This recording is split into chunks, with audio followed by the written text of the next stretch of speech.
Hey everybody, I wanted to welcome you to a new editorial format we're testing here. It's called the Inside Roundtable, our 2017 year in review. On this program, we talk about the best movies, gadgets, the top news stories, the worst news stories, the things that kept us up at night, the publications we were reading, books, podcasts, everything that you need to know about from 2017. It's entertaining as heck, and there's a lot of great recommendations for things that you may want to consume or think about going into the new year and the big holiday break. We were able to do all of this thanks to our friends over at Owl who make the Meeting Owl, which you see in front of me. And the Meeting Owl is a 360-degree robotic camera conferencing system that we used to record this very episode. And as we talk, the robot moves the camera to whoever's talking, and it is an amazing, amazing technical achievement. The audio and the microphone and the camera work together on the Meeting Owl so seamlessly that you are going to love it. It's this 360-degree video is just, it's a game changer. When you launch your next meeting with the Meeting Owl, you're going to have your mind blown. On today's program, we have Kim Lyons, who is our tech editor at Inside.com. We have Austin Smith, the president of Inside.com, Lon Harris, our editor-in-chief, and we have Peter Rojas, who founded Gizmodo and Engadget and is now a venture capitalist at BetaWorks, as well as myself, Jason Calacanis, angel investor and the CEO of Inside.com. You're going to love this episode. Stick with us.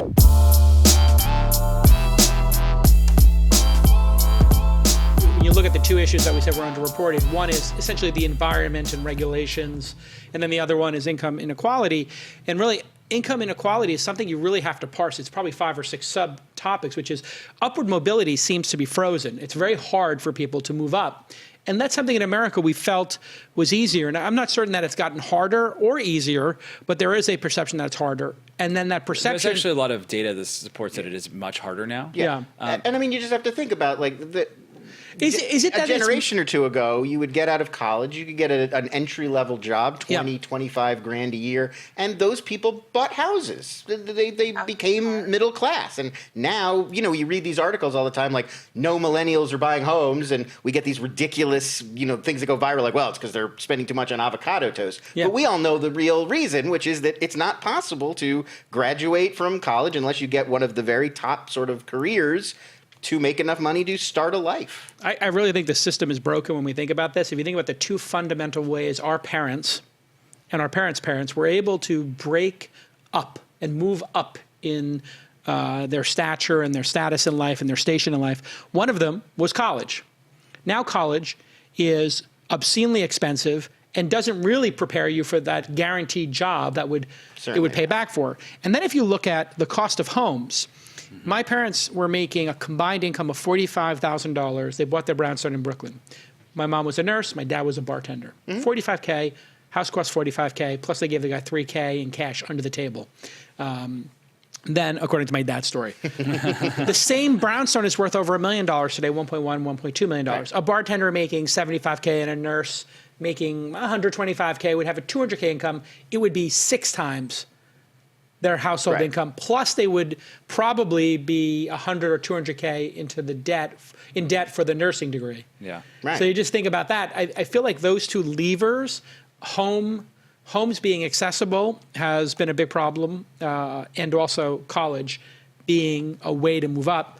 And you know, wages for a lot of Americans stagnating as all of these things become more expensive. So real estate gets more expensive, food gets more expensive, gas gets more expensive, everything, but wages stay stagnant. And for me, the story that I believe is underreported is the impact that AI and robotics will have on jobs. Yeah, and it has been reported on, but when I was on my book tour and was talking, just a little drop there for Angel, the book. When I was on book tour and I was talking to people about, you know, young people, I said, how many people was their job more difficult today than beating Garry Kasparov at chess, beating the top 3 Go players heads up, and beating the top 10 Texas Hold'em poker players? Whose job was harder than that today? Nobody's hands raised. And in 1 or 2 speaking gigs, people's hands raised, and they were teachers, and one said parent. And in those are cases that it probably is harder than beating Kasparov at times. Well, a lot of people are good parents. Not very many people have won the World Series of Poker. Right. I'm just going to point that out. Right. And so, but when you As the non-parent on the panel, I'm just going to throw that out there. And here's the issue. If you're a lawyer or an accountant or any of these white-collar jobs that we thought were good, or even a doctor, a radiologist, a dentist, whatever it is, those jobs are going to be easy to replicate with AI and do better with AI and robotics in a much faster time than people believe. I believe that 30 million jobs in retail and driving are going to go away very quick, and people can anticipate that because we're all talking about it. What people don't realize is the lawyers, the accountants, and a lot of higher level than that. I was reading about, they have all this data from Kepler, the Kepler satellite that they've taken in. So they've started developing machine learning algorithms to scan the heavens and look for like viable exoplanets. So that's stuff that, even scientific research is being taken over by these things. So, okay, let's go to the one that we think got more coverage than it deserves. Where to begin? Kim, do you have one? Yeah. Overreported? What's your overreported? Disaffected Trump voters get a lot more coverage than they deserve, to be honest with you. I'm so tired of reading about people who are in a diner in Ohio who have thoughts about, why their lives are hard and Trump's going to change it. I got so tired of reading that story over and over that it was driving me crazy. Hillbilly Eulogy. Elegy. Elegy. A eulogy is what you say at a funeral, and an elegy is? It's like a celebration of a past thing, but it's not necessarily a person. I thought it was eulogy all this time. It's elegy? Elegy. Hillbilly Elegy. Both make sense when you think about it. It's just one letter difference. Yeah, it is one letter difference. Oh, okay. So anyway, I listened to the audio book. How many people listened to that book or read it? I did. I read it. Yeah. I mean, I think it's interesting to think about Appalachia and all these people there, but it, in a way, could be overboard. Alon, what's yours? I mean, mine's similar. I sort of felt like it's Trump versus the media. Like, I get that it is newsworthy that the president is on television all the time saying CNN is fake and trying to dismiss. And it has become a problem in terms of now we've seen Roy Moore adopt it. We've seen politicians and even dictators in other countries start to dismiss things as fake news. But at the same time, we're so focused on it every day. It's like, yes, he doesn't like CNN. He doesn't like MSNBC. He watches 8 hours of television a day and rants about it, and we all follow along. And it's like, on a fundamental level, who cares? The president never likes CNN. CNN's always antagonistic to the president. We should all get ready to move on with our lives. And the fact that the presser with Sarah Huckabee Sanders. Yeah, whoever that hillbilly is.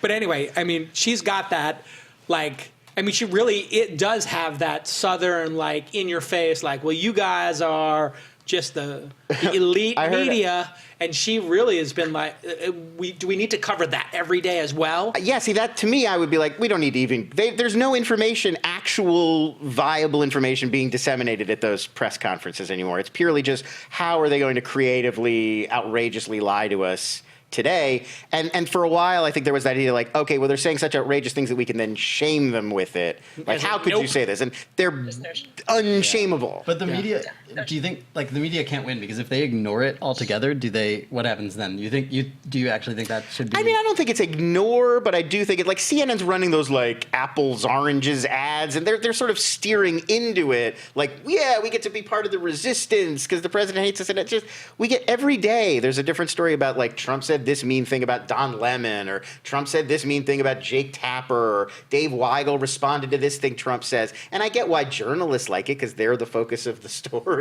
But it's not important like the way the other things we've been talking about at the table are important. What do you think, Peter? I wish that there had been a lot more coverage of the tax reform bill, which actually is going to meaningfully impact every person in this country. And the underreported issue of income inequality. Well, yeah, and brought up. I mean, if you start to dig into this tax bill, it's redistribution. Yeah. Redistribution from basically middle class people on the coast to the 0.1%. Yeah. And it strikes me as grossly unfair, and it strikes me as being it's a form of retribution or revenge against people that don't vote Republican. Yeah. Which is I personally don't have a problem with paying taxes. Right. And I certainly don't even have a problem with paying more taxes. I just don't feel like it's fair to ask me to pay more taxes so that people vastly wealthier than me can get a tax break. Yeah, it doesn't make any sense. So. Everybody I know who is impacted in a good way by it is shaking their head going, no. We're doing great. Do give us a tax break. Every rich person I know is like, please don't do this. Well, there is an element that I genuinely don't understand. I mean, I understand from Trump because he's so isolated and he's a lunatic. But for a lot, if you are a wealthy American, you're doing very well now. Unbelievable. I don't understand why you would want to live in a country where the people who have less have that much less than you. It makes everything worse even for you. They can't be great consumers. Yeah, And they're they not will be buying on your your product. doorstep when we hit another bump in the road. And Sure. this is one of the things, I know a lot of people who are billionaires and extremely wealthy here in Silicon Valley and other places, New York and Los Angeles. And the uniform position is, please do not cut my taxes. Please don't do this, because I want to see us have a more equitable, fair, just society.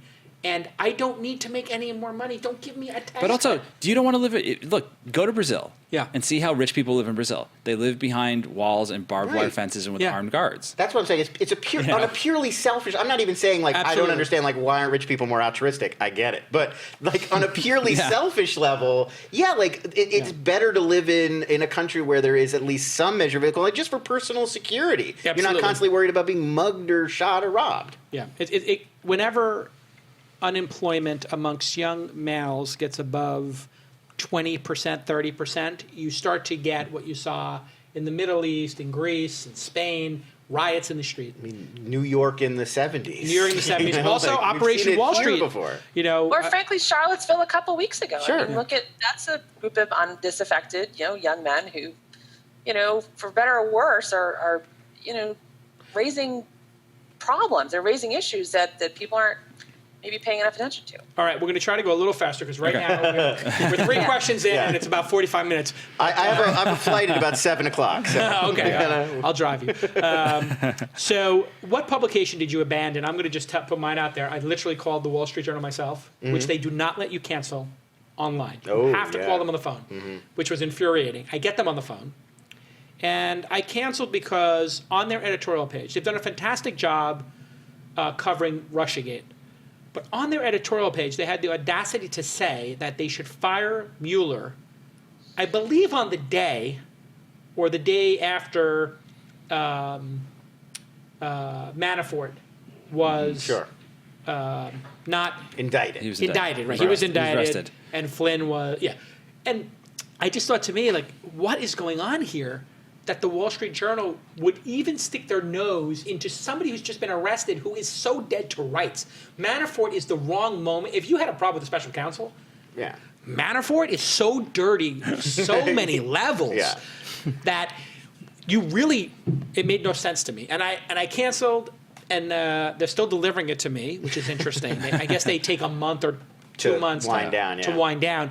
But I was infuriated by that. Did anybody else abandon a publication? And then I would like to know if anybody added a publication. Either one. Austin? I have one that I added. Okay. Breitbart. So I would sometimes look at Breitbart Get before, out. but Look at that. With an ad I've blocker, been though, to right? Breitbart.com, I Not think, this every day of 2017. Really? Yeah. Is this like an I have to OCD admit, anxiety it's thing? It's partly anxiety and just like curiosity, and it just, Huh. Just a big Steve it's Bannon not, fan. It's probably not. But yeah, that. He has some good And ideas. I got to go one level deeper here, Austin. When you read it, you do this as a way to, what do they call it when the priests would whip themselves in the... Self-flagellate? Or Yeah, are you Flagellating. flagellating yourself in some way to get closer to God You're an by ascetic. by Punishing like yourself. punishing yourself? What is the deviant thing that you have to do? You want to understand the other side because Breitbart is out of control. I think I want to know what they're saying and how they're framing these stories, and so I think it is actually like some amount of intellectual curiosity. But then I think that is probably painting it more nicely than it could be, because some of it probably is some sort of, I don't know, anxiety thing, or because I also scroll down to the comments sometimes, which No, no. Hey, oh, wow, you really are. What publication did you start reading this year? YouTube comments. Favorite publication. Peter, did you I'm being add or honest remove a here. publication? the one I removed is actually not that interesting, but I added Well, two. what is it? If it's not Oh, it was a subreddit. a subreddit. yeah. Okay, now you got us on the hook. What subreddit? r/shower It meter. doesn't matter. No, so I was obsessively reading the Vive subreddit for like the HTC Vive like Yes. community, and finally I got to the point where like the volume and like sort of discourse. Discourse is actually fine. It was just more like I felt like personally I just wasn't like getting as much out of it as I wanted to anymore. Okay, fair enough. And then I started reading two publications. One actually, which I just discovered like today, was shutting down, called Tech Specs, and it was a blog by this guy who did Tech Specs. Yeah, did an amazing job, just like a single person blogger. He didn't post that often, but he did an amazing job of unpacking a lot of technical stuff related to like where Android is going, or ARKit, or stuff that like you had. Really? He's an engineer, and he just. Like I'm somewhat technical, but I'm not like an engineer. I'm not an So this engineer. guy's studying the components. Yeah, he can really, and so for me, it was really useful to be able to deep dive and understand this stuff better. The other publication I started reading was Palmer Report, which is now I kind of treat it like a dessert, where okay, I've had a bad day, I need to feel a little bit better, and this guy, Bill Palmer, manages to find the best spin on the Trump news of the day. So it's sort of like, oh, Trump had this Twitter meltdown. You know what it means? It means that he just got an early word that there's another bombshell coming. Because It's like a Louise Mensch kind of. Yes, he's not quite Louise Mensch. It's not. He's not there. Jeez, we're getting into the Twitter handles that you followed and unfollowed. Let's not jump ahead, everybody. Yeah, I have one. So much fun. But it's if as long as you read it somewhat skeptically, it's still enjoyable. Well, so this is interesting. We have two people on the panel saying, hey, I want to hear all sides. And it seems to me this is something that is kind of lost in this moment that we've built up to, where things are so polarized, is that we can't consider other people's opinions. Kim, did you add or remove a publication in 2017? Yeah, I actually kind of went a little bit different direction. Since I read so much news for work, and I consider it work, I kind of went a little bit astray from news. And Atlas Obscura is a website that I love and I recommend. Explain what it is. So it's kind of travel based. It's got a lot of like quirky stories about, did you know that, nuns in this town, ran the post office for years. Just like little weird, quirky stories about places you've never been. And the photos are really interesting. And it's kind of escapism for a little while. They're like nice little interesting stories that, I didn't know that kind of stories. And I kind of needed the palate cleanser after, just reading so much news all day long every day. Yeah, and they have a good Twitter handle as well. Anyone else have a... Did I get everybody? I was just gonna say I read a lot of Mother Jones this year, which is not a publication I usually was like. I've never been like a that police story where they went undercover is the in the prison. Yeah, in the prison.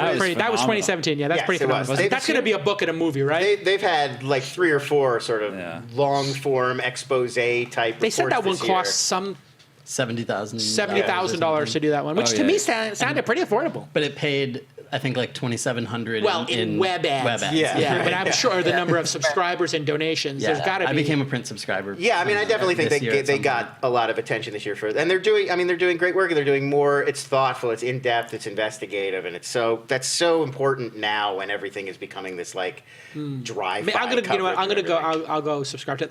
Did I make a mistake in unsubscribing from the Wall Street Journal? Is the bad of the editorial page, because the woman was flabbergasted when she said why. I said, because it's a specific editorial, and she was like, oh.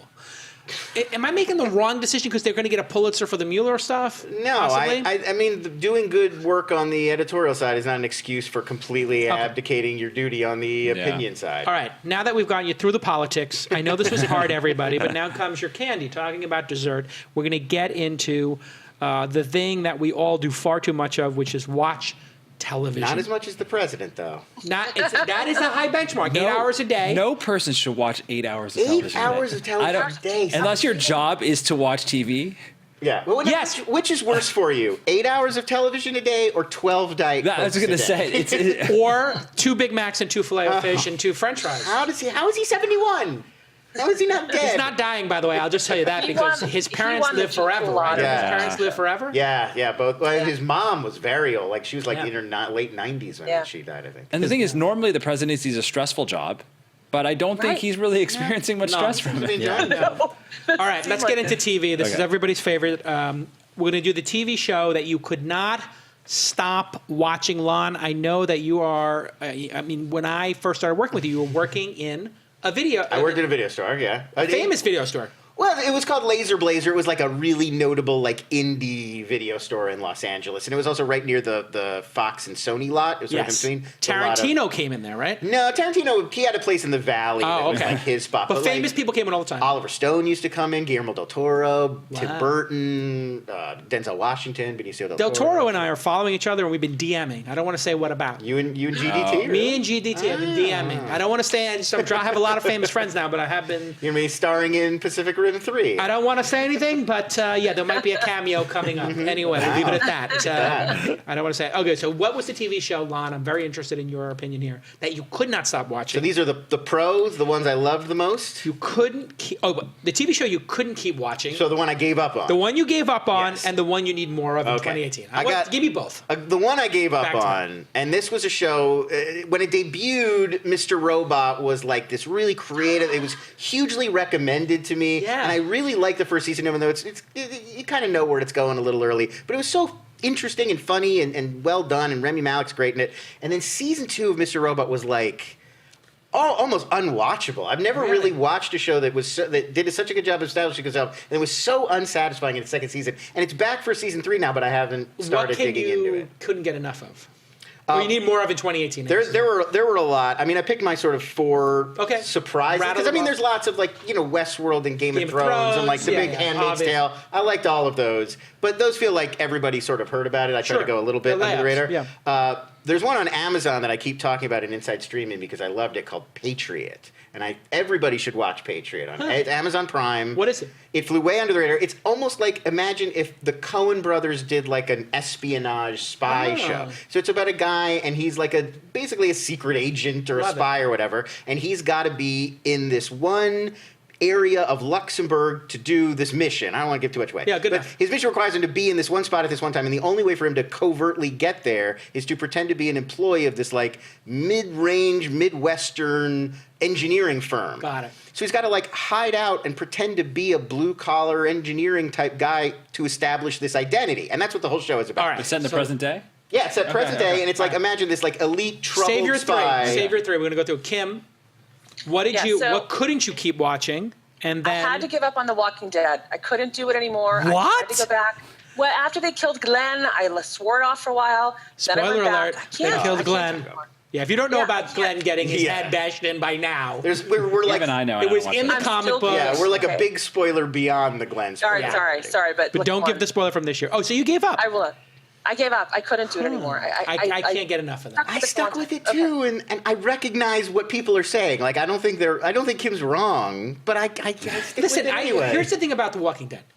When we were watching that first season, they went to the CDC. Or was it the second season? No, that's season 1. Season 1, they go to the CDC. Yeah. And we got the sense that they were going to figure out what the disease was and resolve it. Well, this is Robert Kirkman, who created the comic book. He has said his whole the genesis of the whole idea was that's what zombie movies and shows always do. It's always like, we got to solve the outbreak. Right. And in reality, if zombies happened right now, none of us would be like, we got to solve it. We would just go hide.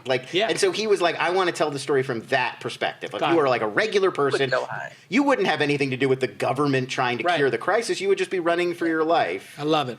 And so that was the original sort of nugget of the idea.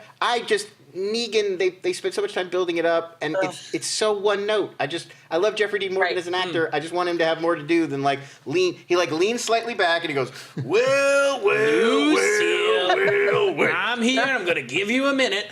Aren't you a badass? And that's like the whole... I love it. You need to be like... You need to have levels if he's going to be... Now here's what we're going to do. Yeah. I'm going to ask you all to come out and I'm going to bash one of your brains in. Can I swear on this? What the fuck? He had that one line like, well, I hope you are wearing your shit pants. Because you are going to shit your pants. And that's the dumbest thing anyone said on television in 2017. And I happened to tune into that episode. That was what did it for me. I was like, come on, guys. Shit and pants was done. There is no dumber sentence on television in 2017. The one thing that has been very repetitive is that it feels like we're playing a game of Risk or something where it's like outpost to outpost and everybody's got to try to defend their outpost. And I think actually if it went to pot like it has, people would have empathy for each other and they would be picking each other off the street and trying to rebuild society. I don't buy the very premise. optimistic. I believe that. I believe, because you know what? I lived through 9/11, and I saw New Yorkers who are cynical and hardcore. I don't want to bring the show down here, but I saw people rise to the occasion. And I think the human spirit is such that when something bad goes down like that, and you see thousands of people die, that everybody bonds together. I saw New Yorkers give each other the right of way. I am not kidding. Yeah, that never This was happens. crazy. I saw cab drivers like come up to stop signs and be like, no, you first. These are cab drivers in New York. Like literally people smiled at each other, waved at each other for a year. Yeah, it's not After 2 not years. an optimistic vision of humanity for sure. Kim, what do you need more of in 2018? In other words, a show that you are jonesing for. So actually, it's Mr. Robot, because I think I'm serious. We didn't plan this. I swear. We did. No, this is all anonymous, really by the way. good. It was anonymous Season submissions 3. for your things. Go ahead. Season 3, really good. Very much back to kind of the vibe of season 1. I agree with you about season 2 was weak. Okay, so I was right to give it up. Yeah. Okay. So Mr. Robot, I would say The Handmaid's Tale, and I would love if there were more of the show The Leftovers on Yeah. HBO, but they ended. But I'm all about kind of the dystopian future aside from the zombies. Like I can't handle The Walking Dead, but any show that's got this dystopian future, it makes me feel a little bit better about kind of the reality we're living in. So That gap's closing. I loved The Leftovers, but I also feel like it ended on such a perfect note. I'm Yes. All right, here. glad they're not going back. Then I'm going to do mine, because here's what happened to me. I gave up on The Leftovers Oh man. because my wife and I have an agreement that if she likes a show, I will not watch it without her. This is fidelity in the 2017, 2018 Yeah, I time period. understand. Standard arrangement. Yeah. It's the standard arrangement. If you Use the are safe contract. Just the we use the safe contract, yeah. Future binge watching. It's the SIB or something. But anyway, so she then gives up on it. We're now 3 years later, and I I literally watched 6 episodes, and I didn't get it. But First season? First season. It 6 starts episodes. off slow. Right. Season 2. But hold on a second. Let me tell you. Amazing. So this is, for me, I gave up and then I couldn't get enough of. So I have an answer that is both, which is I keep hearing everybody talking about the last season and the finale. People going crazy. So 4 weeks before it ends, I start binge watching and I get my treadmill desk and I'm in a step bet on my Fitbit to do 10,000 steps a day. And then we upped it to 12,000 steps a day. 4 guys in our poker group, and we bet each other round robin $1,000 each. If one person misses a day, they have to give the other 3 people $1,000 each. So it's $3,000 if you don't hit 12,000 steps a day. So I get the walking desk, and I start binge watching this thing. And I'm hitting 15,000 steps a day. It's so good. It's incredible. And I don't know if we want to go there, but let me say this. Did anybody watch the final scene without talking about what happened multiple times, and did anybody cry? Be honest. I got emotional. I got emotional at a couple points during the last. Yes. Actually, it wasn't just The that last 2 or 3 finale. episodes, yes. Yeah, it's an incredible show. I got mean, very emotional. I had to watch the last couple of episodes. I think I watched the last episode 2 or 3 times, especially the last scene. Yeah. And Kim, how about you? Did you get emotional? Did you cry? Can you admit to it or not? Very much, absolutely. I cry all the time watching TV, and especially in that last episode. And I just think No that spoilers. Justin Theroux was so good, and Carrie Coon was so good, and it was really heartbreaking that these sort of damaged people were, they were so much suffering, and there was no end in sight, but they sort of managed to figure out a way to two crazy kids making it in this world. It really is one of the most spiritual, intellectual meditate. I felt like I was watching The World According to Garp. I don't know if you had that same experience with Garp, where you were like, I know there's something deep here, but I need to watch it 3 times to get it. Like The Master, yeah. I had that same experience with the movie The Master, where I was like, I know there's something very deep here, but I'm not getting all of it. I need to watch again. All right, Peter. So you give up? I'm not sure I had anything I gave up. Okay. I watched anything a lot piss less. you off? No, but there was a show that I did really like, which was the season finale for Nathan For You. Oh my God. Who? Nathan For You. I mean, the entire show Nathan For You is amazing. I don't even know this show. The season finale was next level. It's incredible. So Nathan For You. What channel is it? It was on Comedy Comedy Central. Central. The premise of the show is it's almost I don't want to say Andy Kaufman because that's what gets thrown out a lot. But it's basically this guy. The premise of the show. Baron Cohen. Yeah, he's trying. It's this guy Nathan Nathan Fielder. Yeah, he's a Canadian comedian. Got it. Canadian comedian, and he's trying to. The premise of the show is that he helps small businesses solve their problems and like grow their businesses. But he comes up with the most absurd schemes. Think of it like a Kitchen Nightmares or a Bar Rescue, but if the person who hosted it had ludicrous, insane, dumb ideas instead of good professional ideas. And is this happening in reality, or it's a reality he's really show. convincing So he's small literally business going owners. he's going to a bagel store and saying, you know what, you should just use food coloring in all the bagels, make them different colors. There's a million examples that you could Give use. us an example. There was one where it was a failing coffee shop, and he said, you know what, we're going to rebrand it as Dumb Starbucks.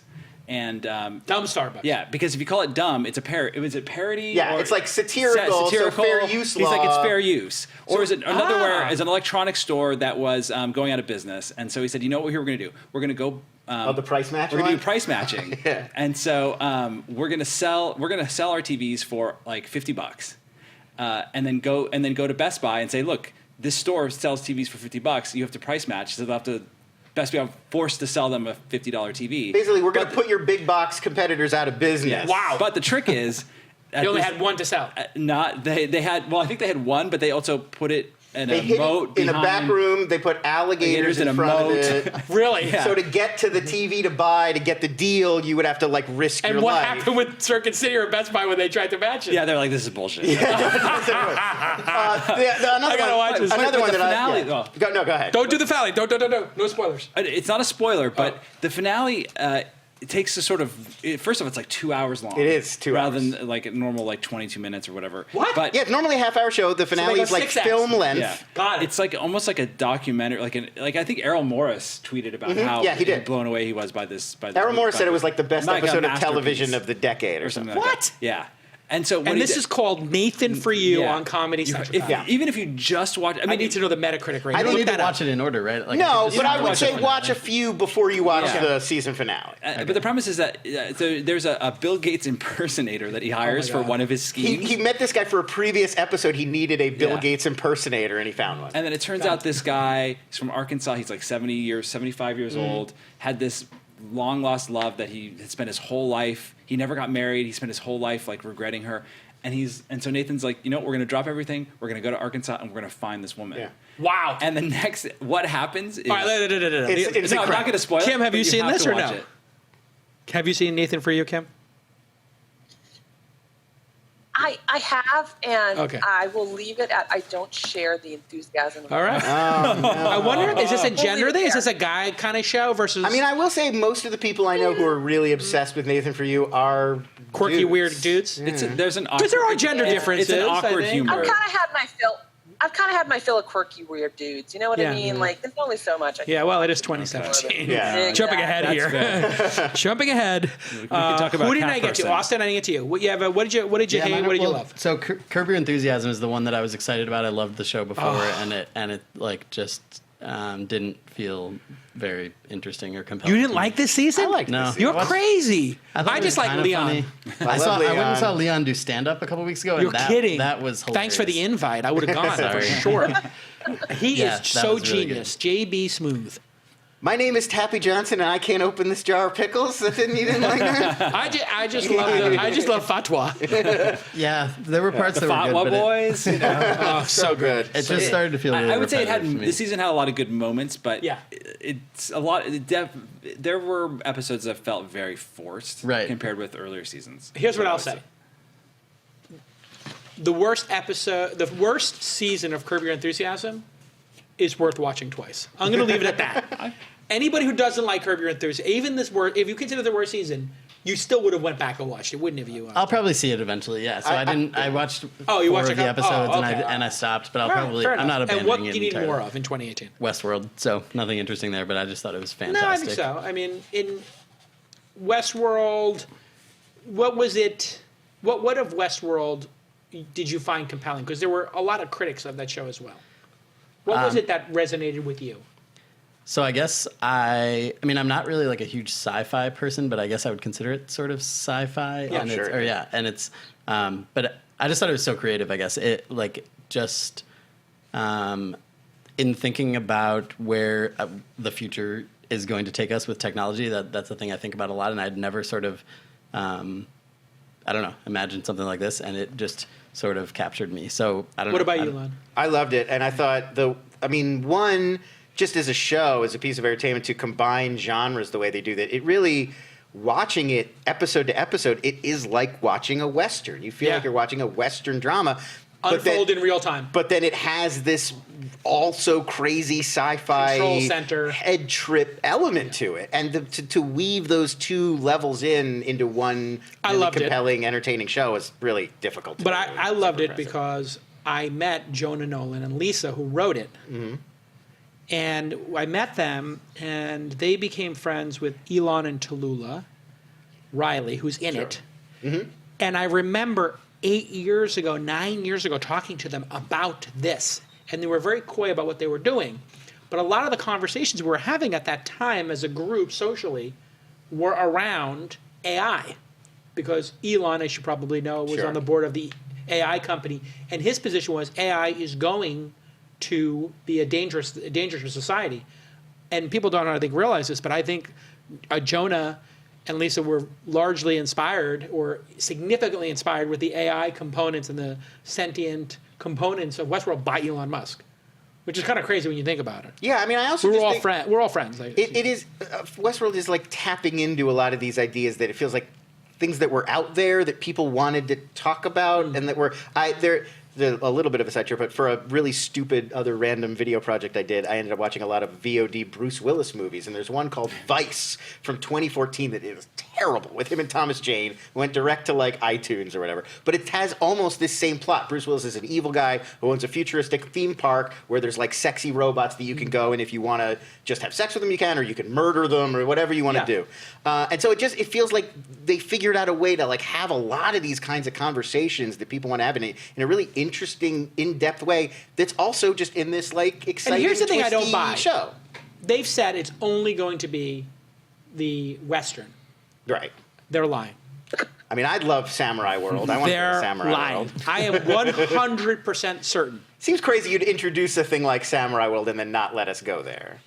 I am almost guaranteeing, I don't have inside information. I'm not saying I do have inside information or not, or that I do or don't. But I am. But you're best friends with the writers. Yeah. I'm not best friends with the writers. I know the writers. But anyway. Best friends. And like I just, because I push them on the issue. Right. And being a poker player, I generally know when people are lying to me. And you think they have a tell. And I kind of got some tells. I felt like they were throwing off tells, and I felt like although they didn't have it in the plans, they have it in their back pocket if the show got picked up. Sure. And so Vinyl didn't get picked up, and that was one that I was disappointed. I actually liked. I love that guy. Bobby Cannavale? I love him. I could watch him paint the wall. He's hilarious. He's very good. Mr. Robot, so just... He's in season 3, the one I did. Oh, my God. So he's in everything, huh? Yeah, he's in the new Jumanji, too, that we were just talking about. You're kidding. That guy's getting a lot of work. Lon, you had 3 others, just whipped them bullet points. Master of None on Netflix, brilliant. Couldn't get through it. The best comedy series. You didn't like Master of None? I was in the first 3 or 4. I'm 3 or 4 episodes in, and just it's not crushing it with me yet. It's okay. It's really charming. It's like low key. It takes a while to sort of warm up, but I really loved it. Glow, another comedy series from this year I loved on Netflix, and then Fox's sort of reboot or reimagining of The Exorcist. Nobody even knows. What? Nobody even knows this is a show. Nobody even knows this is. So like Hannibal. Yeah, it is made as a direct follow-up. Like it sort of ignores all these sequels, but it takes place in the universe of the first Exorcist movie, and it ties in very closely in season 1. And now it's about an old priest and a young priest, and every season they go and Jimmy, fight a new demon. Yeah, and it's Jimmy. And it's great, and it sort of picks up where the movie left off, but it adds a lot to the mythology. I have to say Legion, which is really The Exorcist Part 2, but Exorcist Part 2 was not done, but The Exorcist Part 3 is the follow-up, which I think is called Legion, by William Peter Blatty. Right. Which has the scariest scene of all movies when the... It's not... Wait, is it Legion? Exorcist 3? The Heretic, right? The Heretic. Oh, no, that's 2. Whatever number 2 is was done without William Peter Blatty. That's the one that's the garbage. The Pazuzu one. Yeah. Number 3, which came out, I think, in the 90s at some point, has some of the most terrorizing scenes. Right. Which is... ever. I think it's based on a different Blatty novel. Like, it is. Legion is the Blatty novel, there you go. which is a great novel. And if you haven't read Exorcist or Legion and those William Peter Blatty books, they really deal with the concepts of fairness, pain, suffering, and a lot of Catholicism. That is, I think, having grown up Catholic, very interesting that, you don't get in the movies as much because you're just dealing with, like, I got to get the devil out. But it really is more about the devil and God. Yeah, I mean, the show gets to do a lot more with, like, the relationship between the priest, and then it gets to explore the people who are being and possessed. The detective? No, there's no. It's not. No It's really these two priests, and then they sort of are traveling Who's around the working as detective in the third one? Famous old guy who plays a detective. I don't have my Oh, it's phone. so great. I don't have my phone on me. Look it up. Oh, yeah. So let me take a moment here to thank our Donald friends Pleasance? over at Owl Reads. Look that up when you get a It second. might be Donald Pleasance. The meet. Owl by Owl Labs is a 360-degree video conferencing camera that helps remote participants actually hear and see everything happening during a meeting, just like you're seeing here. It is amazing. Like, I can just imagine that if you had a conference going on and you could put on a big projection screen on the wall or a TV, in addition to people's laptops, it really does make it feel like you're all in the same room. And this robotic camera that zip, zip, zip picks up, the 360-degree camera picks up who is speaking like I am right now and features them. This is an amazing, amazing execution as a product. It's super easy to install, and you can visit owllabs.com. And Tell Me came from Twist. That's my other podcast, This Week in Startups, and they'll throw you a little gift. We love using it here. And you can see the whole room, obviously facial expressions, and it's just so much more engaging. And it's beautiful. It's a beautiful device. I'll hold it up here so you can see it. You're seeing the top of it there, but it's about the size of, I don't know. Amazon Echo. Yeah, it's kind of like an Amazon Echo, I guess. But it looks like it's nicer build quality. It's got like a really beautiful fabric. And it looks like an LED. owl. And it looks like an owl. Super cute. By the way, it's easy to set up. USB to computer. No nonsense. Like, your Wi-Fi network's not going to drop out. You just plug it in, and it works just like any other video camera, right? Yeah, like a webcam. And now you can use any software you want. Any software that uses a webcam. So does that mean I could use Google Hangouts? Google Hangouts, Zoom, Skype, wow. anything. cool. I like that. QuickTime. You can record straight to QuickTime. Google Hangouts super popular for people, right? I use it, Yeah, people it's love great. that. It's great for web streaming too. Like Skype can be really kind of wonky and It's old. buggy and It's janky. I think Zoom is the one that a lot of people like now. Yeah. though. Yeah, people are getting into Zoom. I like GoToMeeting myself, but yeah. So tons of different options out there. Just plug it in, and it's easy peasy. All right, let's get back to the program. This is it was George C. Scott as the actor in he's so good. Exorcist 3. Oh, by the way, I have to give you one thing I can't get enough of. What's that? I was able to get my hands on every single episode of Columbo. I am not kidding. I like and Columbo. I have been watching Columbo from the 70s, 80s, and 90s, and I can't get enough. Peter Falk was a great actor. He was really charming, so much charisma. And the writers of it, I looked up the writers a bit. The writers who are suing to get some money or whatever, were this like writing team. And there's an episode where there's a writing team who kind of fall in and out of love with each other or whatever. And this writing team wrote it, and it's really amazing because they filmed it in L.A. And now I'm watching it, and I'm looking up on each episode the trivia around the episode, and you can see like all of these different special locations that they did it in on Sunset Boulevard or Inland Empire, here, there, everywhere. I can't get enough of it. Yeah, I love movies or shows that were shot like in old LA. It's always fun to see how different, because it's really easy to tell where you are. Be like, oh, that's. They have one with a skyscraper where they're literally Yeah. building the skyscrapers in downtown LA in the 80s, yeah. which was obviously a big moment. All right, we're going to keep moving through here. What 2017 movie would you watch every month in 2018? This is a fascinating way to frame the question. In other words, this is a repeatability, a movie with a lot of repeatability. Lon? I picked 3. I'll just do all 3. Unbelievable. Okay. Blade Runner 2049. That's which I my feel number like one. So dense that you could watch it every week and still pick up new things. Yep. The Disaster Artist, which is the year's Haven't funniest seen it yet. movie. I recommend seeing The Room first. They're telling people you don't necessarily need to see The Room. I think it's going to be a lot more fun if you've seen The Room. And then a little film I saw last night, a little indie, Star Wars: The Last Jedi. Really? I'll say no more. Okay, so we don't want any spoilers, but just if you were to rank, I'm going to give you which one is better. I'm going to make it super easy for you. The new Star Wars: The Last Jedi, or Attack of the Clones. I mean, it's The Last Jedi. The Okay. Last Jedi by Now- Attack of the Clones is my least favorite of all the Star Wars. Perfect. That's why I made it simple. What? For you. Now, You're a big clones guy? Revenge of the Sith versus which I loved. I don't know if I like Sith. Sith versus Last Jedi. Definitely Sith is the top prequel, but no, I still think Last Jedi is All right, superior. now Rogue One, Last Jedi, because I love Rogue One. I like Rogue One. I still think Last Jedi. All right, so now we're getting good. Now, Rogue One, Force Awakens. I wasn't a huge fan of Force Awakens. Last Jedi, Force Awakens. I wasn't a huge fan of Force Awakens, but I like Last Jedi. I think Last Jedi builds on Force Awakens. It's an improvement on, and it's also, Force Awakens was like hey, let's see if we can bring Star Wars back, and this one doesn't have to do any of that work. It can just take off, and so it really explodes the premise. And now, it gets interesting. Return of the Jedi. Last Jedi. See, I feel like this Return of the Jedi, Last Jedi. I feel like I kind of want to sit on this and watch it at least one more time. Empire Strikes Back, Last Jedi. I mean, I think Empire and New Hope are probably still they're the top two. They're the gold standard. Could never, a new Star Wars film could never beat Empire Strikes Back, correct? Theoretically, it could, but it would be pretty. It's an all-timer. So, but let me ask you something as an old-timer: Empire Strikes Back versus Star Wars, New Hope. I mean, that I think is a really hard choice because they both do different things. But personally, Empire's always been my favorite. Yeah, Empire's. I don't think that's a hard question. I think obviously Star Wars was your first entry, but Empire is a much better film. So you say New Hope versus.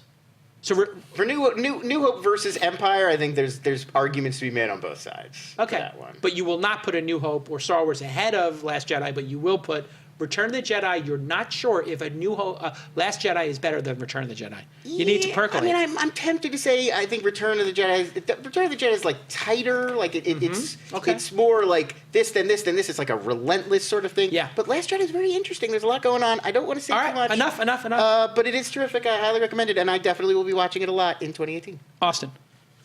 I mean, I'm really not the type of person to watch a movie over and over and over again, but The Big Sick I thought was a fantastic movie that I probably will be watching with the actor from Silicon Valley, Kumail. Yeah, Kumail. Yep. Kim, what was yours that you could watch over and over again in 2018 every month? I could watch Wonder Woman every day. Wonder Woman every day. Very good. At the end of the day, I really could. It's like girl power extreme. I could watch it constantly. There was a moment in that film where I got chills. When she says we have no choice, and she walks up that ladder. The no man's land part. The no man's land. And I'm watching that no man's land scene where she's just like, I'm not giving up. Mm-hmm. And then it says no man's land, and then it hit. Oh. It's a right. It's a play on words there. It's a metaphor for. It's not a metaphor. It's a metaphor. Yeah, you know. As a woman, it was Kim very meaningful to see this film. Correct. Basically, I have a GIF of that scene of her walking up and the bullet away. Yeah. I thought these. If anyone wants to get me a Magic Lasso for Christmas, just put that out. I took my daughter, and I felt it was very special and overdue for them to get a female superhero. Correct? Is that meaningful to you, Kim? Have you been waiting? For sure. Yeah, for sure. And I'll tell you one experience sort of adjacent to Wonder Woman was all the little trick-or-treaters for Halloween. Yeah. So many little girls dressed up. Because, you used to see the boys dressed up in the little muscled chest of Superman. And, it's really cute. But all the little girls that came to my door dressed up as Wonder Woman, got extra candy, and were so proud of their outfit. So it was nice. I was watching with my 8-year-old and my wife Force Awakens to get ready for this Friday for Last Jedi. And I just I had forgotten about the scene where Rey was like, "Why do you keep holding my hand and pulling me?" Yeah. And then she's like, "Get up," and she pulls him up, "Take my hand," and she's the leader, right? Mm-hmm, yeah. It was a really nice turn of events. I also thought it was very weird. I remember reading in the Inside Daily Briefing that there were female-only screenings of Wonder Woman. Well, there's Wonder Woman. The Alamo draft that did that one. Started doing it, yeah. And these guys. Yeah, they did a few. These guys. Who are these guys who feel like they have to be that guy who crashes the female only? We have this phenomenon in poker. Yeah. There's a woman's cup kind of thing in poker, a bracelet. And you can't legally ban men from participating. They can charge them a different rate, so they do. Right. And men show up to compete in the women's thing. So juvenile. So juvenile and stupid. Men are dumb. Peter, how about you? I would say I only watched it once, but would like to watch Blade Runner 2049 again. I am 100% in agreement with you. Yeah. I have been thinking about that movie and reading stuff online, and I'm literally going to go. I got Movie Pass, which lets you free unlimited. I bought it for the year, $89. You get to watch movies unlimited, and I literally got it with the explicit purpose of I want to see Blade Runner 2 more times in theaters before it's out. So my plan over the holiday break, I talked to my wife, I got permission. I'm going to go see Blade Runner twice, and I'm going to bring my notepad with me. I want to write some notes down about what I'm thinking about. Did I get everybody's?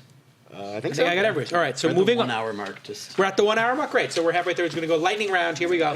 Like I said before, anybody walk out of a movie or regret seeing one? Lon? I regret seeing a couple movies this year, but the one that stands out to me is The Mummy, that Tom Cruise one that killed my God, you went to see that? I did. I went to go see it. Why would you go see it? I mean, I work on a movie, Okay, YouTube fine. channel, but I was We also all knew curious. that was terrible. I was mean, also curious, and, Okay. and I like the old Universal horror monster movies, so I thought and now hearing about that they offered that to Guillermo del Toro and he turned it down. They wanted him to run the Dark Universe. Wow. And he said, nah, and that's why they gave it to Kurtzman, who screwed it up. with Universal Mummy. owns the Dark Universe, all those films? Or Well, because aren't Dracula, nobody owns owns Dracula, Frankenstein. Those are public domain. But those classic black and white movies Are are Universal. Universal. Ah. So like, So that interpretation of Frankenstein and Mummy, they Right. have some IP around. yes, and their real idea was they wanted this to be like their Avengers. Like we're Wow. going to do a Mummy, and then we'll do a creature from the Black Lagoon, and then we'll do a Dracula. And they had in the Mummy Russell Crowe playing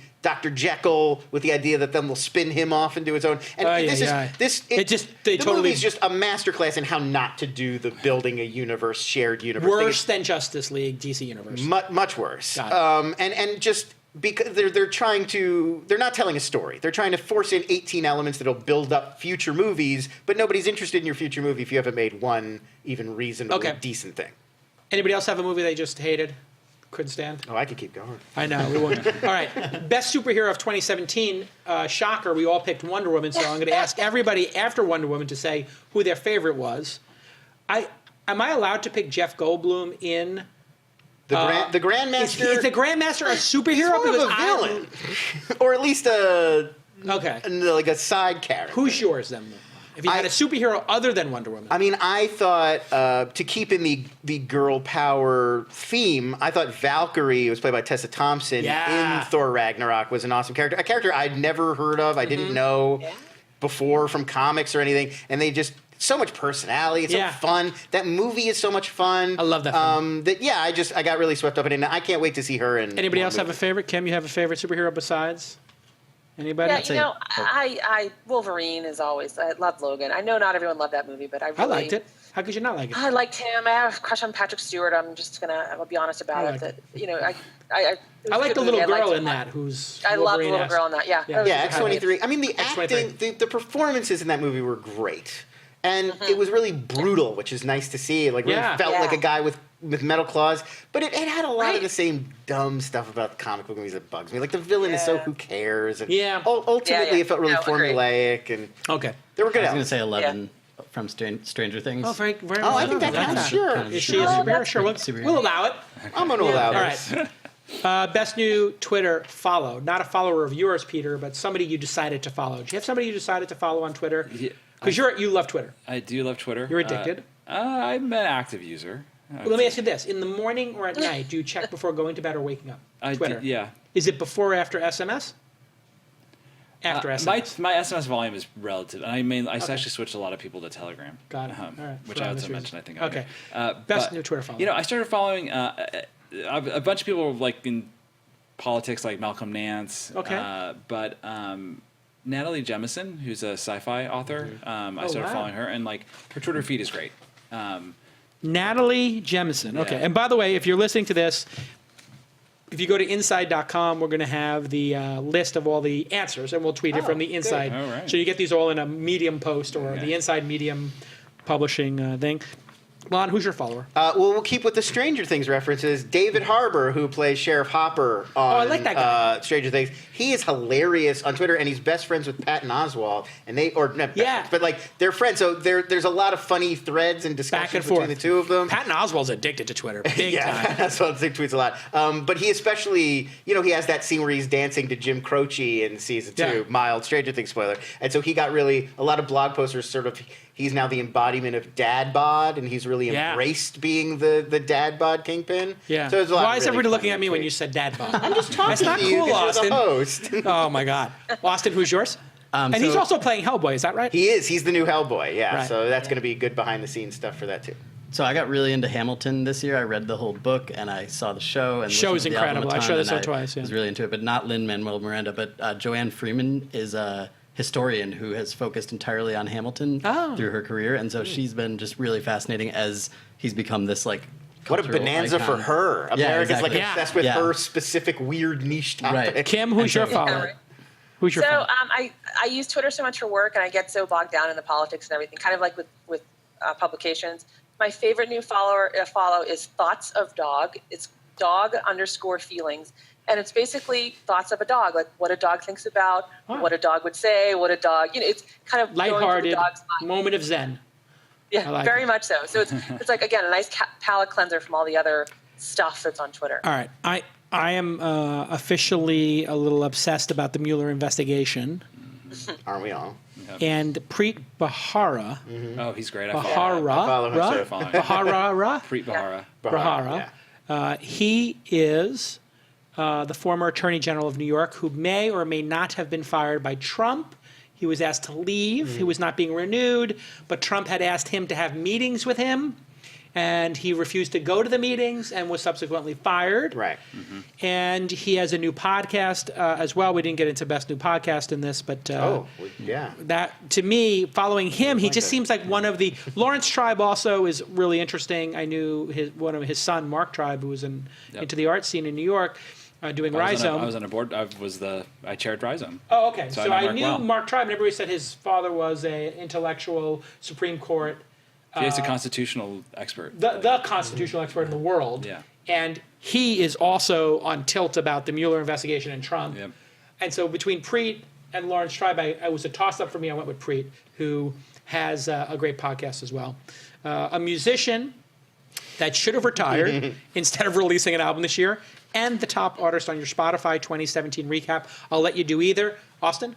So I have Eminem for the musician who should have retired instead of releasing an album. Okay. But I did grow up really liking Eminem, so Clearly. I always see, in a daily basis, I see that anger and rage come from you.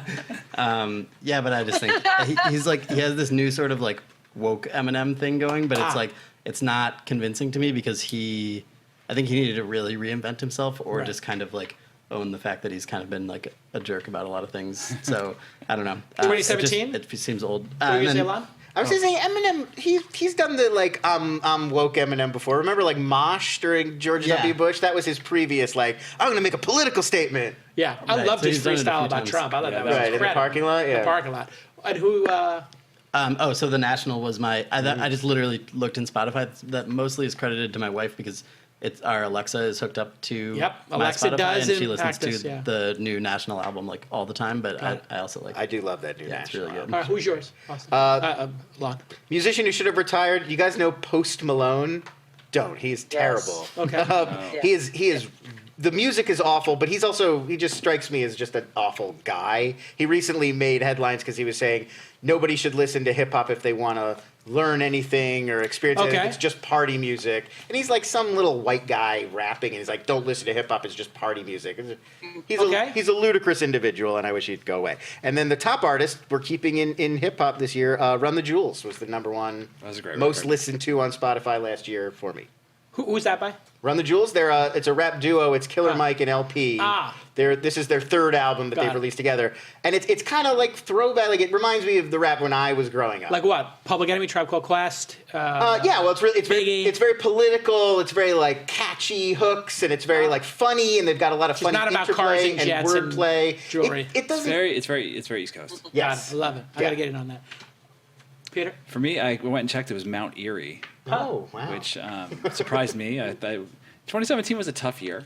And so, do you know this record? No. What is So, this? It's like emo stuff? Or? Well, maybe even beyond. Yeah. Very So quiet. it's actually one guy. He's used to perform under the name Microphones. He comes from the Pacific Northwest. Has this sort of quiet, experimental, kind of folky thing he's doing. And a couple of years ago, his wife died of cancer, and they had a newborn. And Wow. so he made a record, and he basically wrote the record,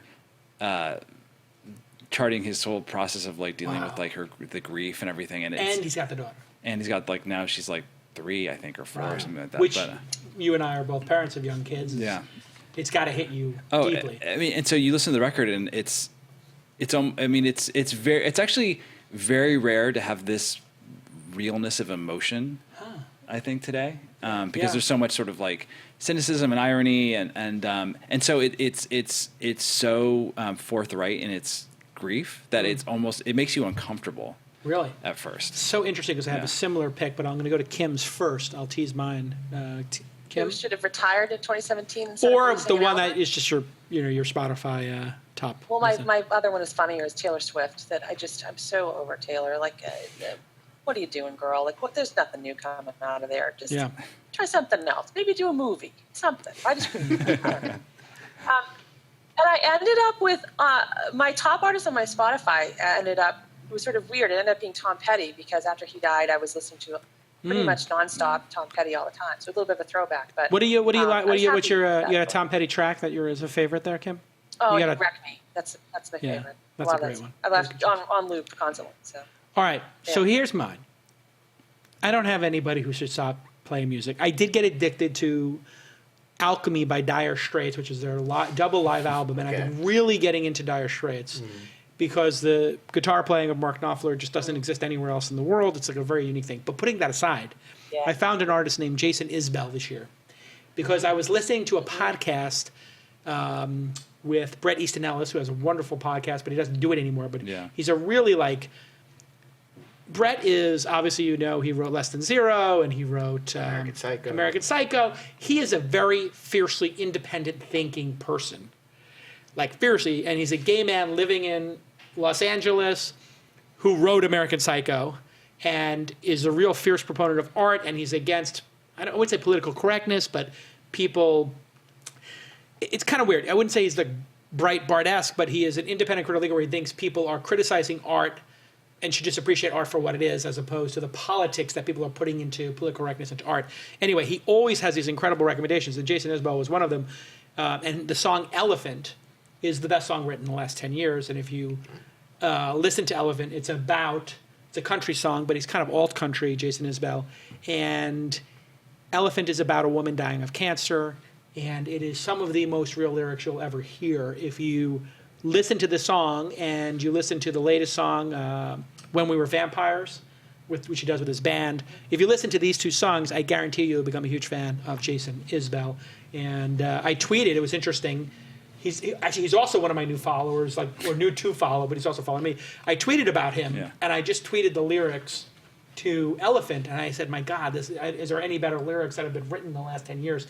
And he liked it, and he followed me back, and we've been talking. Hey. And he is tremendous. Jason Isbell, Isbell. All right. A book that you loved that everybody else hated, or a book? Anybody have a book that they loved or hated? Book they recommended. I haven't read a lot of 2017 books. I read books in the year 2017, but I did not read. Let's just go with the book that you books. can't shut up about. Book you told everybody about. Anybody got a book they told everybody about? I mean, Hunger by Roxane Gay. It's really great. I love her, and I she's saw great. her in the meeting. Yeah. What is it about? It's about her kind of personal struggle with sort of body image and kind of some of the things she went through. She's really a fascinating person. It's a really great read. Anybody else? I mean, like I said, I started following Natalie Jemison in part because I loved her trilogy. It's called the Broken Earth trilogy, and it's sort of set in this 10,000 years in the future. The Earth has become this sort of racked with earthquakes, and there are these sort of subspecies of humans that have these powers to be able to control the earthquakes. It's really, really good, and it's the third book came out I think either end of last year or early this year, and the payoff. Sorry, I keep hitting the mic. The payoff is great. It really paid off. It built towards something really powerful. I listened to Shoe Dog, which is Phil Knight's biography. It's fantastic. I mean, when you talk about an overnight success, 40 years in the making, it's just a tremendous story of the early years. You sent me that one, actually. I did. Yeah, on my Audible, I think. Yeah, it's pretty amazing. Did you listen to it yet? I did. What'd you think? It was great. Yeah, I really enjoyed it. And I actually listened to the 3 Body Problem on Audible as well. Oh, that's another which good. was really good. Yeah. And I started to get to the second one, but you know what? Life is short and there's so much time. I haven't got to I thought the 2. second was the best of the 3, actually. Yeah. So it's one of these problems is I was also during the step bet. Yeah. So I would just put the headphones on. I go for a walk for 2 hours and listen to 3 Body Problem. Very fascinating stuff. What I love about those books is that you see very little sci-fi that's not from like an American perspective, even if this it's is a not Chinese set in, writer. I forgot to mention so that. you kind of realize like it actually will help me, I think, just understand. Which was China the reason better. I listened to Yeah. it was because it's a sci-fi novel that was translated into English from it won the Hugo Award, I think, but it's a Chinese author. So you do have this interesting socialist Chinese perspective in the approach, and it has Americans and it has Chinese in it, and it's fascinating. Yeah, no, it's very international. Yeah, very international. So All right. I want to read that one, Annihilation. Have you guys heard about that? There's a Yes. movie coming out Yeah. next year that Alex Garland did, but I hear the book is amazing. Yeah. All right. Which would you kill? Facebook, Instagram, Twitter, or Snap? I think this is going to be like a Wonder Woman type situation. Kim, who would you kill? Snap. Okay. Oh. Wait, Snap, why?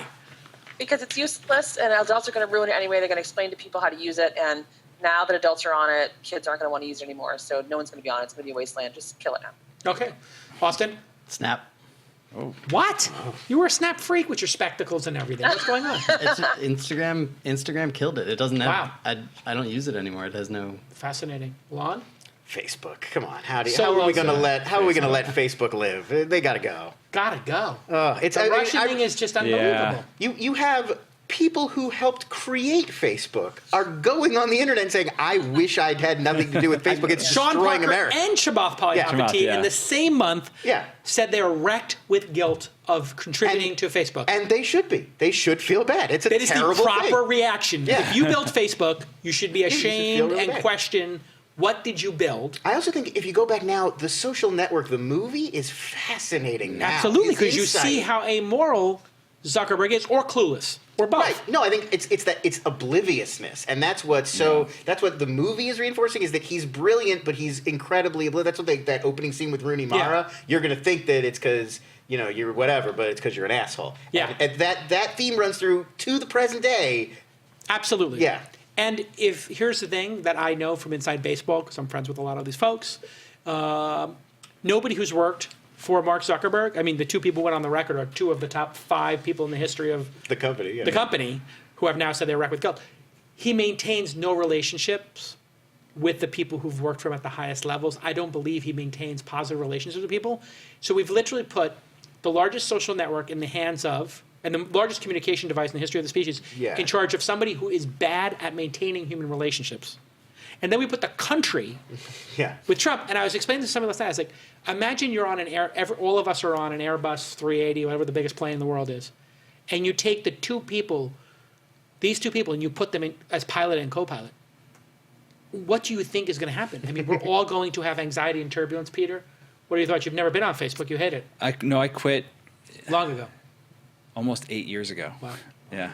So you voted with your feet. And so funny, so many people said, "You'll be back." And I've never gone back, and I have zero desire. I'm on there for marketing. They tried to purposes recruit me only. for a pretty senior role there Yeah, really? earlier this year. And I was like, do you know my... What I've even searched my Twitter feed. Yeah, exactly. But, I mean, I think... And actually, I did an interview about a year and a half ago where I said Zuckerberg could tilt this election if he wanted to.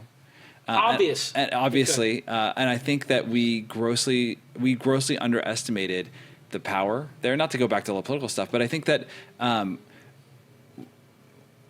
think that we underestimated the impact that any organization could have if it wanted to weaponize trolling. Yeah. Right. We'd always thought about Twitter or Facebook and their weak points, or Google, it was always, it's about spam, right? Yeah. It's going to be people that are trying to arbitrage clicks and clickbait and things like that. Bad actors. Those are super easy to handle. And then sort of individual like bad actors, right? Yeah. Who are just sort of like trolling or harassment. We never thought about systematized, organized state level sponsorship And of chaos. of this behavior. With the purpose of chaos. I mean, the fact that they used Facebook, the Russians used Facebook to organize 2 groups of Texans fighting each other. Yeah. Did you hear about this? Yeah.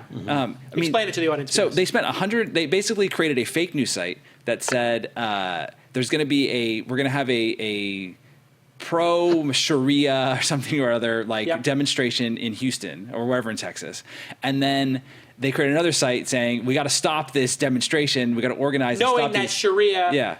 Sharia's not, look, we can't even get people to use the metric system in America. Like, Yeah. we're not switching to Sharia law, right? Right. And so That's a good one. no, but it's true, right? I got that. The joke landed. Like, it took it down 15 seconds. But the point is, like, they spent like $150 to promote that on Yeah. Facebook, And all of a sudden people are hundreds of people show up, fisticuffs. are fighting. Yeah, They got fisticuffs. people to show up and fight each other. Well, and this is the joke of, and we did that emergency podcast for Inside about the Russian interference, but Zuckerberg, back to the cluelessness or the obliviousness that you mentioned, Lon, literally said this is laughable that an election could be influenced by Facebook. And how could you? I mean, I don't believe he ever thought that. With the amount of news that's being shared on it, how could you not know that it's going to have an impact? Well, on and how people could you think? not know that the ad department had embedded Right.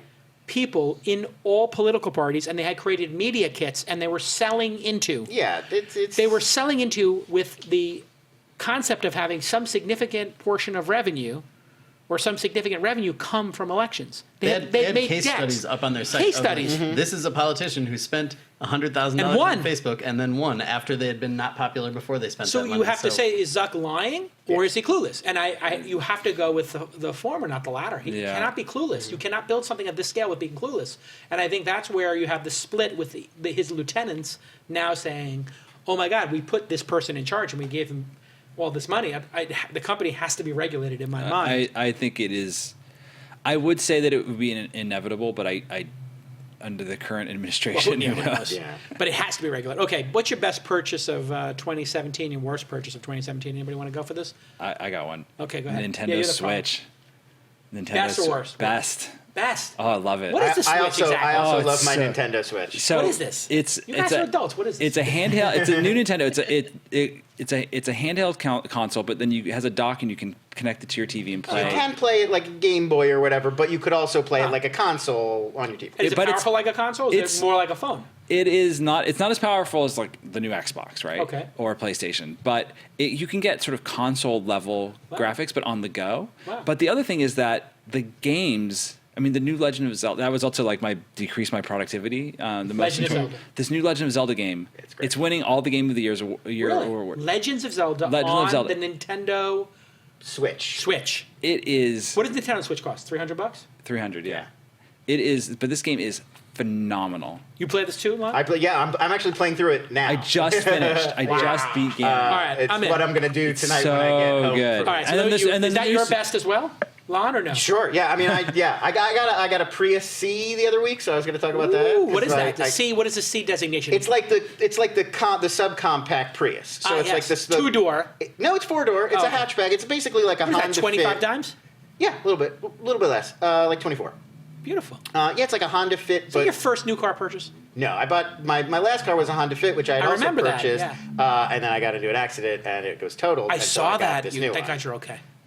Yeah, well, which is really So you love the C. Why? big fan of the C. I mean, it really is. It's all the things I wanted about the Prius, but it still has all the benefits of the Fit. So it's super compact, it's easy to park, it's really Got it. maneuverable, so it's great for city driving. But all the I filled it up with gas like twice since I got it, like 2 months Kim, ago. what about you? You have a favorite gadget, worst purchase, best purchase? You know, I would have to say that I bought an Amazon dock because I kind of wanted to ease into the world of the Alexa assistant, and it's sort of both my best and worst purchase because I use it all the time, but I use it all the time. So it's kind of I've become a little too dependent on it. So I'm maybe going to branch out and maybe look for maybe a Google Home or something. We'll see.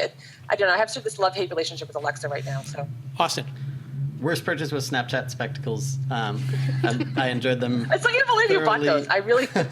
It was so. I was making fun of him incessantly. At the I office. enjoyed them thoroughly for So- about so much 2 fun. weeks, 3 weeks. And We need some photos of that, actually. yeah, I have photos. And there were some cool use cases. Like my wife was making pottery and wearing them, and we have some cool videos of that. So it was kind of cool. I think maybe to start wearing mine again. They're like, remember like trucker hats? Yeah, they can be like They were like they were so ironic. not cool. They became cool. People are gonna, like, but then ironically When Ashton hipsters are Kutcher gonna starts, ironically- Ashton Kutcher starts wearing. But then there was like no, but say like they were like the Ashton Kutcher like they were so uncool that Ashton Kutcher made them cool, and then there was like a backlash, and then there was like a backlash to the backlash that made it kind of cool. They were like so can't uncool. keep up with yeah. hipsters. Yeah. And So my best purchase is called Snooze, Snooz, and it is the best white noise machine in the world. Look at you. All right. My worst purchase is Oculus. I never use it. It was amazing and like wow, but I really never found a use case for me. Well, to jump And I ahead felt a like it was little, so expensive. We were talking about what was the overhyped Yep. tech trend, and Clearly VR. VR to I me picked is VR like as well. a huge disappointment. I feel I've had one really cool VR experience at South by Southwest. They had these like films that were made in VR that were designed to be experiences. So one, it was like you get into a wheelchair, like you sit down in a chair and then you put the thing on, and in the VR you're in a hospital and you're tied to a wheelchair and you're being pushed down a hallway and things are like jumping out at you. Hey. And it was really like cinematic, like a horror movie, and there somebody would come like move the chairs. Well, maybe this is what will get Kim back into The Walking Dead is when they do the VR experience. So, but what that drove home to me, wheelchair. And Yeah. but what that drove home to me is that this is not ever. This isn't like buy this rig and put it in your house and buy games and play in VR, because every time I tried that, it's a bad experience. Or it doesn't work right or feel right. It's like just early. Peter, is this going to make it or not? So I am I'm an active user, and I Once a week? Yeah, maybe about once a week or so. Yeah. But I think there's still a long way to go before it becomes. And I don't think it's ever going to be a consumer thing in the way that smartphones are. I think it's going to be something that Like a console game, maybe? I think it's going to look a lot more like the console market. Yeah. So Frankly. you have to commit to it. But then you have the Legend of Zelda sophistication, which took, 30, 40 years of console gaming to get to that level? And the VR companies have had, 2 or 3 years of playing with this technology? It's still, it's still coming around. I mean, They'll come up with something good in 20 years. Yeah, I mean, they just released Skyrim for VR, which is... What do you They've got Fallout for VR too. I mean, like, I don't know. I don't really see it. I think it's just a misread of how like gaming and video games and what's fun about them. To me, it feels like a thing you would go to like a theme park and there's going to be like an experience. So more like a theme park. You agree with that, Peter? Theme park. I think that there will be theme park and like cinematic. I think it will look a lot like the cinema and console business. Frankly, it's more niche. I will say that from my perspective, 2017 was a year that that VR actually really deflated in terms of the hype, rather than. I think 2016 was the year it was really overhyped, and I think this year, people were like, "It's not matching up. It's not panning out." We're in the trial of despair. Yeah. My best purchase was originally I would have said AirPods if it wasn't in the last 3 months, but I have the Model 3 of the Tesla, which I'll say is the greatest car Tesla's ever made. I own all 4 of the vehicles, and the Model 3 is a spectacular crowning achievement for Elon, and it is a purchase that. I mean, when people get this and they buy a car for $40,000, that can go 300 miles, and it drives like a Porsche and has the acceleration of electric cars, it's going to blow people's minds. And the self-driving is great. The autopilot, I should say, it's not self-driving. But it is quite a piece of technology. All right, really quick. What decreased your productivity in 2017? We'll end on this one. I think we need to end, right? Awesome. probably get What decreased your productivity the most? Well, we already talked about Zelda Breath of the Wild. Definitely one of my favorite games of the year. I had actually wrote down my other favorite game of the year, which was for the PS4, Horizon Zero Dawn, which is an amazing. It's like a really narrative, cinematic kind of game. It takes place in a sort of alternate world or dystopian future. All right, Kim's all in. Yeah, like people were sort of reduced to living more like, hunter-gatherers in small villages. But for some reason that's not explained right away, there are robot animals that you have to go hunt. Like there's beasts and you go on these big hunts. Like you were like a caveman, but you're hunting mechanical robot animals. Scary. It's really Kim, cool. you play games or no? You into these games? Yeah, no, I watch my husband play them. I don't have the tolerance because I want to play the games where I just go in and kill things. I don't want to go and spend time in the map and find the thing and go on the quest. I just want to go in and keep violence and then leave. Yeah, I don't want to find the map. You don't want to spend time Austin, gathering what was your ingredients time and suck? cooking and What was your productivity killer? Productivity killer was Trump. Trump. yeah. Straight up Trump. Kim, what was Trump your... is my productivity. That's what Exactly, inside Trump. Kim, what is yours? Your productivity killer? My productivity killer is Twitter, definitely. I mean, as much as I use it, it's a tool. It's just, I spend way too much time on it. How about you? It's just, like I said, it was Zelda. Yeah, it sucked up a lot of time this year. I'm going to go ahead and say, to me, it was Twitter, and specifically the search Mueller. I was just absolutely obsessed with this Mueller stuff because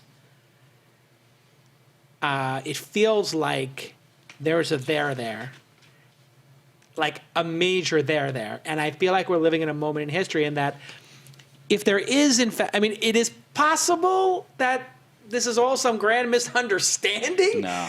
But not at this point. You know what you need to listen to? Yeah. Slate has a new podcast about Watergate. Oh, yeah. Yes, I haven't started this. It's so good. It's about the 2 or 3 year unraveling of Watergate. Right. And what it does is a good job. He says, look, like there were these things, these stories that came up and like investigations that went nowhere that like this guy in the banking committee was trying to like subpoena bank records and like he got blocked. And and you sort of realize that at the time, people were talking about it. They couldn't tell whether it was going to be a thing. And some people were trying to like get attention for it and like make it a big thing.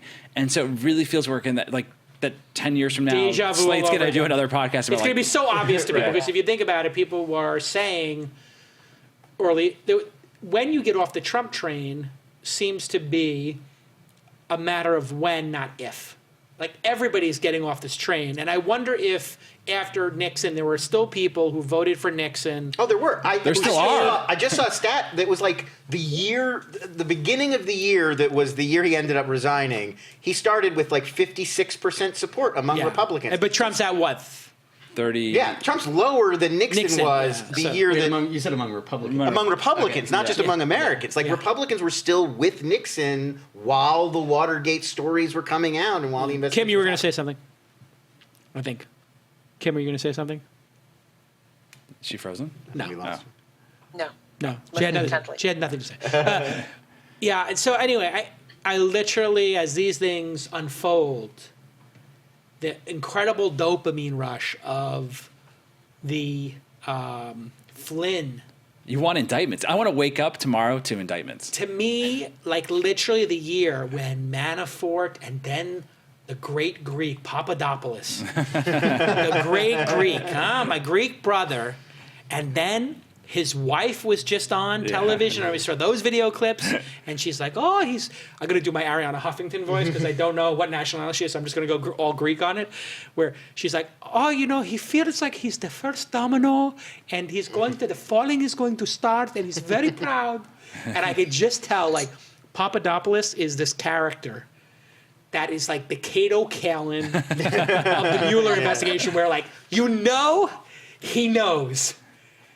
And he knows that he knows, but he's kind of coy. Like, Cato Kalin was kind of like, like, I might have actually seen him run by with a knife, kind of, and he might have told me when we're drinking that he wanted to kill Nicole. Like, Papadopoulos, this bit character, is just this wonderful like part of the theater. Did you read the story in Politico about how they arrested him? Yes, they picked him up at Dulles. But and Eric, you and I went to at the gate. At the gate, they're waiting for him. So dramatic. Yeah, they're basically, and they're like, he's got off the plane, and they're like, you're coming with us. Not even like get to customs, get your bag, just like, come with us. Come and with us. They kept him till the next day. Yeah. And they let him alone in a room for hours or something. Yeah, they let him stew overnight. Yeah, you got to let him sweat. Love it. It's literally the opening scene of the movie. Like, literally, there'll be an HBO 5-part documentary series in 20 years. People keep saying that. I honestly feel like it's too big. You got to split it up. This is multiple projects over several years. You think Papadopoulos would be the opening scene of the movie? I think so. Because he's so goofy, and because this is the thing about Papadopoulos. He's got that Cato Kalin-esque thing where you could tell he wanted. There's something very unique about men, I think, where they want to, and you see it.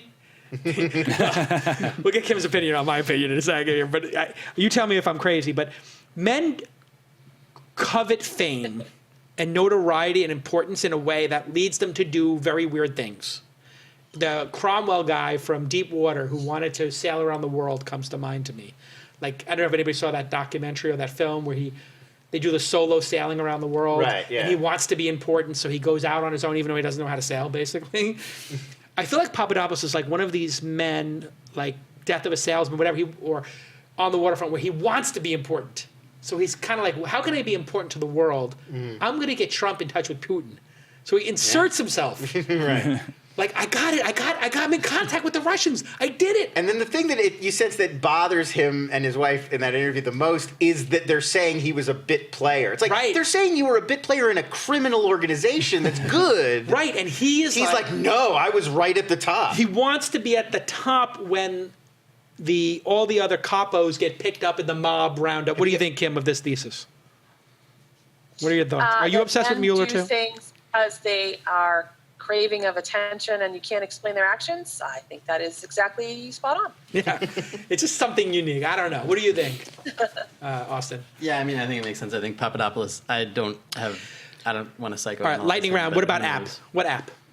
I'm Overcast.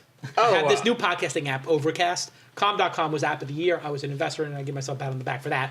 But Overcast, I love. This Overcast podcasting app where it lets you have the settings to take out spaces and boost the voice. I love it. Great product. How could I not say HQ Trivia or Trivia HQ? Trivia HQ. HQ Trivia. People win money. Yeah. $1,000. Well, they split you it. divvy it up by everybody who makes it. So, you don't usually get people get, you can get like a few dollars. Or like Why don't they do it based Yeah. on time, how fast you respond, and then give one person the money?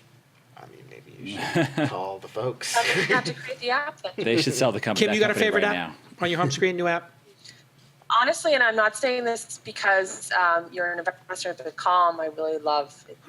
It's my favorite new app and it's much needed. So Yeah, I think that's why Apple picked it as app of the year. They're like, people need to calm the F down.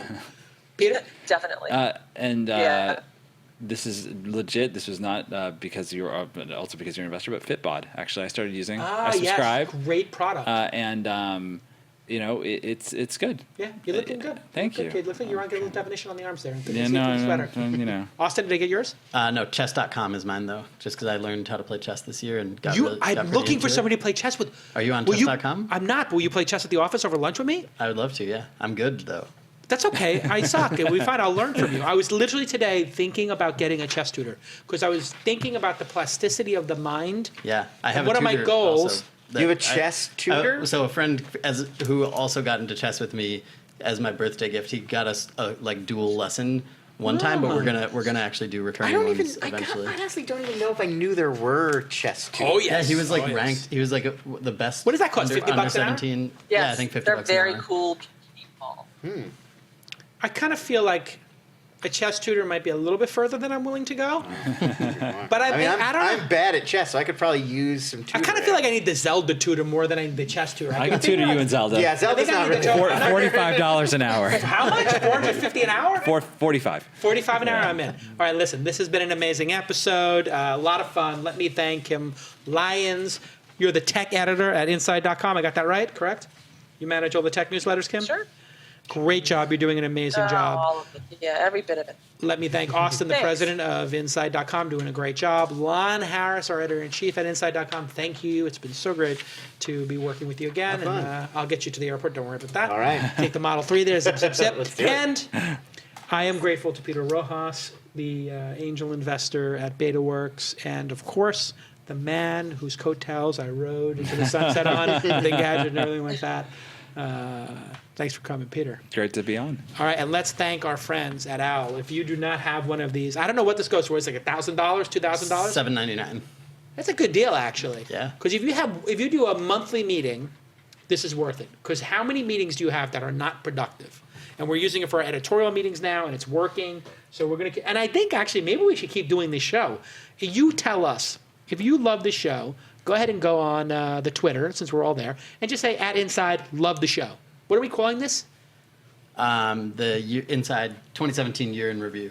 2017 yearly review. Okay, Yeah. but if you wanted to see us do this, I think we could actually do this as a show because the OWL is so cool that we could have like Rob from Inside AI be on. Sure, yeah. We could get all these people who are in different locations be on the show. Yeah. And it just automatically zip, zip, zip with this beautiful robotic 360-degree camera recording it. Okay, thanks a lot, and thanks to our director, Jacob, and associate producer, Emmy Award-winning associate producer, Jackie. All right, we'll see you all next time. Bye-bye.